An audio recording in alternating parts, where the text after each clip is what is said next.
চাকরিতে পূর্ণবহালের দাবিতে সচিবালয়ের সামনে অবস্থান কর্মসূচি পালন করেছে অব্যাহতিপ্রাপ্ত পুলিশের 40তম ক্যাডেট ব্যাচের শিক্ষা 20 উপপরিদর্শকরা। এসআই পুলিশ একাডেমিতে প্রশিক্ষণ চলাকালে শৃঙ্খলা ভঙ্গের দায়ে তাদের অব্যাহতি দেওয়া হয়।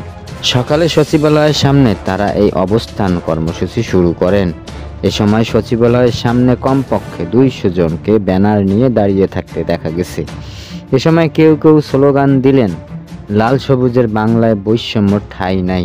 অবস্থানরতদের মধ্য থেকে 5 সদস্যের প্রতিনিধি দল স্বরাষ্ট্র উপদেষ্টার সঙ্গে মন্ত্রণালয়ে আলোচনার ডাক। শেষ খবর পাওয়া পর্যন্ত আলোচনা চলছে। 40তম ক্যাডেট এসআই ব্যাচে পুলিশ এআই পদে সুপারিশপ্রাপ্ত হয়েছিলেন 857 জন। এর মধ্যে প্রশিক্ষণে অংশগ্রহণ করেন 823 জন। মাঠে ও ক্লাসে বিশৃঙ্খলার অভিযোগ তুলে 4 ধাপে 321 এসআইকে চাকরি থেকে অব্যাহতি দেওয়া হয়েছে।